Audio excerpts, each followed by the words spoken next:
Você não conseguiu conviver com o seu próprio fracasso. Aonde isso te trouxe? A mim. Olá a todos, bem-vindos de volta. Fico feliz que as ações também os tragam de volta para mim. Então, no vídeo de hoje, como vocês podem ver, comemoramos alguns dias em que as empresas de SaaS ficaram no verde. E adivinhem só? Hoje, muitas delas voltaram para o vermelho. Você pode ver a Microsoft caindo 4%, o Google caindo 3,8%. Existe um motivo específico para isso. Vamos falar sobre isso. Mas Palantir caiu 5,2%, CrowdStrike caiu 1,7% após o fechamento do mercado. Na verdade, subiu depois de mais um trimestre excelente. O mesmo aconteceu com Palo Alto, mas olha só, ServiceNow caiu 6%. Temos a Accenture caindo 5%, Datadog caindo 3%, Intuit caindo quase 9%, Adobe 4,3%, CRM quase 4% e por aí vai. Então, de novo, com esse apocalipse do SaaS, talvez movimentos pós-apocalipse do SaaS, esse tipo de dia estava destinado a acontecer, certo? Como discutimos ontem, muitos desses nomes subiram significativamente nas últimas semanas. E então, às vezes sim, eles dão uma esfriada. Então vamos não entrar em pânico, certo? Não vamos passar para todas essas empresas não valem nada. Agora que as ações subiram, dizem que todas essas empresas são ótimas. Quando caem, voltam a ser consideradas ruins. Não é assim. Essas ainda são boas empresas. Se você olhou o relatório, não todas, mas se você viu o que elas divulgaram, as projeções, os comentários, muitas delas ainda são empresas muito boas. Agora, neste vídeo, eu quero focar no Google, no que eles fizeram e em como isso afeta o mercado como um todo. Vou compartilhar minhas opiniões sobre a New Holdings, que caiu cerca de 7 a 8%.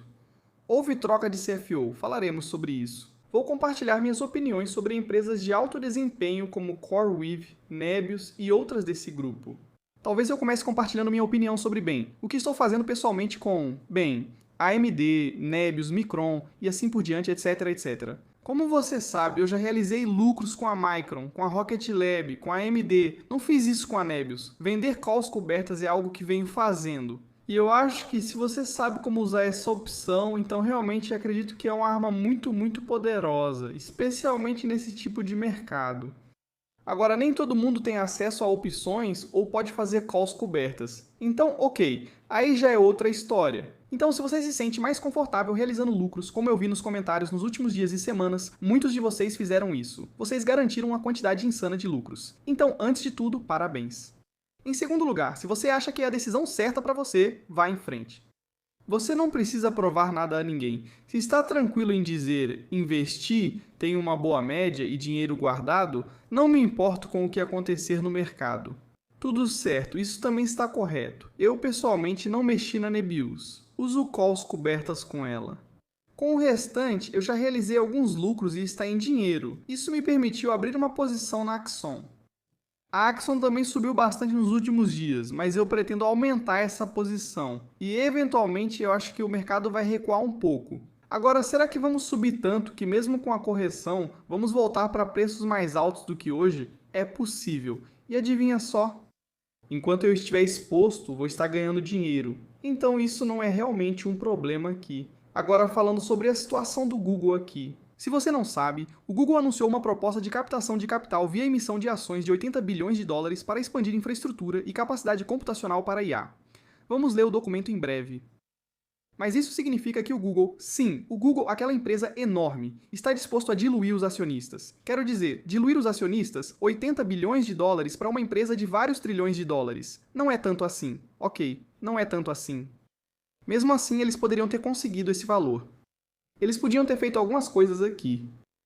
Agora, a reação do mercado hoje foi, ok, um pouco negativa. As pessoas estão dizendo, mas é porque o Google já está supervalorizado e coisas assim. Bem, eu não tenho tanta certeza, porque se a Berkshire Hathaway está investindo 10 bilhões de dólares na Alphabet em uma colocação privada, então talvez não esteja tão supervalorizada assim, né?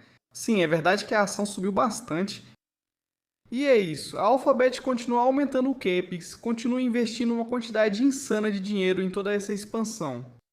A empresa está fazendo exatamente o que deveria fazer. A ação finalmente foi recompensada. No entanto, quando olhamos para a Microsoft, não vemos a mesma recompensa. Se olharmos para a Meta, definitivamente não vemos a mesma recompensa. E isso não é porque o negócio da Meta não está indo bem. O negócio da Meta, o negócio principal, na verdade está indo muito melhor. Está indo muito melhor porque eles estão investindo tanto, certo? Anúncios melhores levam a mais tempo nos aplicativos, mais anúncios vistos e mais dinheiro, etc. E claro, eles estão investindo bastante em IA física, em AR, VR e muitas outras coisas. E claro, nos próprios modelos deles, tudo isso custa dinheiro. Mas o que o mercado parece não entender, ou talvez não queira entender por um motivo ou outro, não é isso. O Google está fazendo isso porque, ok, faz sentido para eles. Mas a Meta está fazendo praticamente a mesma coisa, mas isso não faz sentido para eles. E por isso, não estamos recompensando essa empresa. Estamos recompensando apenas um tipo de empresa. Talvez seja porque o Google tem o Google Cloud e a Meta não. Talvez. Embora, como já vimos várias vezes, se eles exagerarem na construção, se a Meta exagerar, então eu realmente acho que eles podem criar um negócio assim do nada. Porque eles já têm uma quantidade insana de demanda. Eles já admitiram isso algumas vezes. Então, para mim, é só uma questão de tempo até o mercado reconhecer que o que eles estão fazendo com as ações da Meta agora não faz nenhum sentido. Um PL baixo de 20 para essa empresa, mais de 214 bilhões de dólares em receita gerada, crescendo perto de 30% não faz muito sentido. Sim, o Capex está aumentando bastante. Sim, o fluxo de caixa livre está caindo agora. Já vimos isso acontecer antes. Já vimos isso acontecer com várias outras empresas.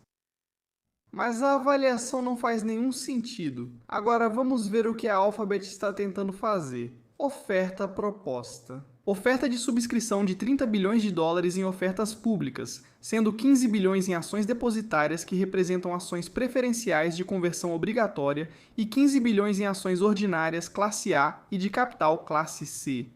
E uma oferta ATM de 40 bilhões de dólares no mercado. Programa de oferta para ações ordinárias. Classe A e ações de capital classe C ao longo do tempo, com início previsto apenas para o terceiro trimestre de 2026. Isso não é tudo. A Alphabet chegou a um acordo para vender 10 bilhões de dólares em ações para a Berkshire Hathaway em uma colocação privada, composta por 5 bilhões de dólares em ações ordinárias classe A um preço de 351 dólares e 81 centavos, que é inferior ao valor atual. E 5 bilhões de dólares em ações classe C por 348 dólares e 20 centavos cada. Dólares. Agora, o uso desses recursos, claro, vai ser para a expansão, certo? Eles falam aqui sobre o forte momento do negócio da Alphabet, algo que mencionam repetidamente. Mas está bem claro que a Alphabet vê um impulso enorme, uma demanda insana, e eles só querem avançar o mais rápido possível. Agora, se for só uma queda de 3% ou algo assim, então eu realmente acho que o mercado está sinalizando. Sabe de uma coisa? Faz sentido. A gente olha para o negócio, olha para o impulso, faz sentido. Eu não ficaria surpreso se outras empresas começarem a fazer o mesmo. Embora a Amazon e a Meta elas tenham feito outras coisas. Se olharmos para o Capex da Amazon, são 200 bilhões de dólares no ano. Eles fizeram uma venda de títulos multimoeda de mais de 42 bilhões de dólares que não é dilutiva, é dívida corporativa. A Microsoft, cerca de 190 bilhões de dólares de capex para o ano. Fluxo de caixa livre e dívida tradicional. Basicamente, esse é o principal financiamento deles no momento. Meta, de 125 a 245 bilhões de dólares em capex para o ano. 25 bilhões de dólares em vendas de títulos aqui. Dívida corporativa não dilutiva. Mas dito isso, se a SpaceX ou a Anthropic abrirem capital, a Alphabet tem participação nessas empresas. Então eles podem vender essa participação com sei lá quanto de lucro e depois reinvestir em recompra de ações, ou novamente investir na expansão de IA. E isso é só trocado para esse tipo de empresa. Mas se isso der certo para a Alphabet, eu não ficaria surpreso em ver as outras empresas começarem a fazer o mesmo. Enquanto os negócios principais deles estiverem mostrando força, ou até mesmo ganhando impulso, por que eles não deveriam seguir em frente? Faz sentido. Isso também envia um sinal ainda maior para o mercado em geral de que isso é real. Que todo o ecossistema de IA, toda essa expansão vai continuar. A demanda existe. Não sei se você ouviu o Jensen ontem, mas sim, ele é um bom cara de marketing e falou sobre a Marvel. Segundo ele, a Marvel é a próxima empresa de 1 trilhão de dólares. A Marvel está, acho que, em 250 bilhões de dólares de valor de mercado agora. As ações subiram quase 30% hoje. Agora, será que vai chegar a 1 trilhão de dólares? Ainda veremos. Mas a demanda está presente em todos os setores. Existem gargalos, claro, sim, mas a demanda definitivamente existe, não é só GPU, não é só memória, é infraestrutura de rede, é qualquer coisa. Tudo o que você acha importante está em alta demanda agora. E eu não vejo isso parando tão cedo. Dito isso, é muito importante entender que correr atrás de empresas que valem 50 milhões de dólares, 100 milhões de dólares, 200 milhões de dólares, sem receita, etc, não é baseado em fundamentos, ok? É baseado em momento. Também é baseado talvez em um pouco de aposta, o que tudo bem. Se você quiser negociar esses nomes, tenha cuidado. Mas ainda assim, olhar para as avaliações desses tipos de nomes não faz nenhum sentido. Você compra porque esses setores estão em alta e talvez a empresa X tenha grande demanda e contrato com a Nvidia. Você pensa que a empresa que pode conseguir contrato com a Nvidia ou talvez com a AMD, Broadcom, Apple, quem sabe, né? É isso que vimos acontecer. Agora, muitas dessas empresas realmente vão ganhar muito dinheiro, mas muitas outras simplesmente não vão fazer nada. As ações delas podem até subir. E é só isso, então tome cuidado com isso. Você pode dizer, mas isso geralmente ocorre com bolhas. Concordo, sim. Não, nenhuma dúvida sobre isso. Mas as empresas de verdade, as empresas fortes, aquelas com negócios reais, eu realmente acredito que sim, a festa vai continuar. Por quanto tempo, eu não sei. Mas quando você olha para o que está acontecendo com o mercado agora, quando você vê o que está acontecendo com essas grandes empresas, quanto elas estão gastando e quanto elas já estão realmente faturando agora, então você tem que dizer, sabe de uma coisa? Eu acho que a demanda é muito maior do que o mercado pensava. E todos que chamam isso de bolha ou topo nos últimos 2 anos estavam, claro, totalmente errados. E agora talvez eles estejam tentando correr atrás. Ou, bem, só querem espalhar medo. E aparentemente a oferta de ações conversíveis obrigatórias do Google vai ter demanda acima da oferta. Se você notar o tamanho, está competindo com a maior venda de ações da história.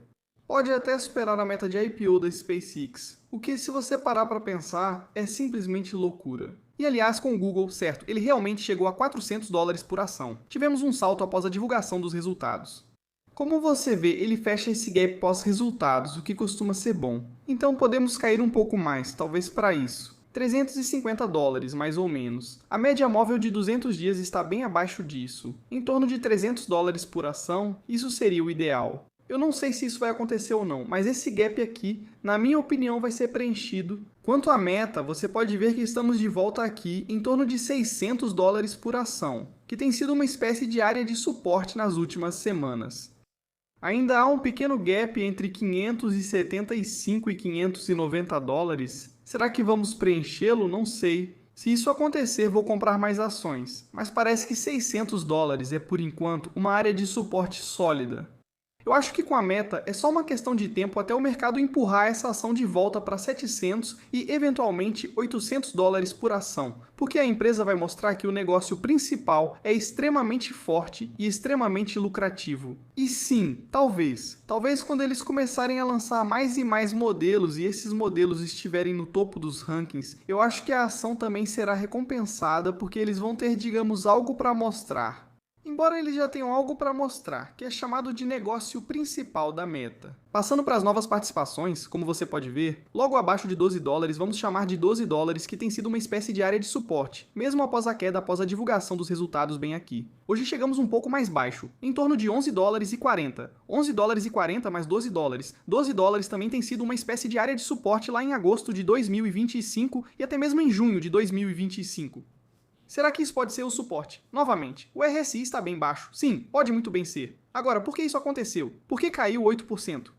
Houve uma mudança no diretor financeiro. Rob Livingston foi nomeado para o cargo. O atual diretor financeiro, Guillermo Lago, está passando para o cargo de conselheiro especial após 5 anos como diretor financeiro e 7 anos na Nube. O novo diretor financeiro possui mais de 30 anos de experiência em serviços financeiros na América do Norte, Europa e Ásia. Ele chega à Nube vindo da Visa, onde recentemente atuou como diretor financeiro para a América do Norte, o maior negócio da empresa. Durante mais de 12 anos na Visa, ele liderou finanças corporativas e relações com investidores. Foi diretor financeiro da Visa Europa, membro do conselho da Visa Europe Limited e liderou negócios na China e Canadá. Então, no setor de pagamentos, no setor financeiro, ele não é um amador. Quanto ao diretor financeiro que está saindo, ele continuará próximo ao Nu como conselheiro. Agora, o grupo também terá um diretor financeiro dedicado, ou seja, um CFO para o cargo no Brasil, completando uma estrutura de liderança financeira global e local já estabelecida no México e na Colômbia. Então, qual é o problema aqui? Bem, o problema com o Nu é que, primeiro, ele realmente não tinha tanto impulso assim. Vamos ser honestos. Por que isso? Porque o mercado teme que eles não estejam totalmente focados em seus mercados principais na América Latina. Agora eles querem buscar o mais atraente, a expansão nos Estados Unidos. Agora, de repente, surge uma saída, que nem é bem uma saída, pois só valerá a partir de 13 de julho e ele ainda ficará por perto, então é um pouco diferente.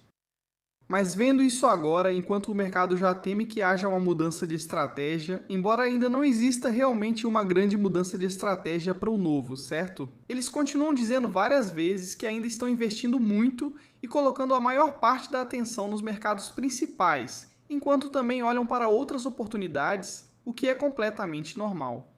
Agora, a sorte aqui com a Nu é que ela não foi precificada com um prêmio, não está sendo negociada a 50 vezes o lucro ou as vendas, ou algo assim. Então, o risco-retorno ainda faz muito sentido, certo? Mesmo a $12 ok, CFO em transição, coisas assim. Tudo bem, o mercado não gosta de mudanças, podemos entender isso. Mas não é como se isso tivesse sido precificado à perfeição ou algo assim. Ainda é uma empresa muito ágil, um negócio muito forte, crescendo muito rápido em seus mercados principais.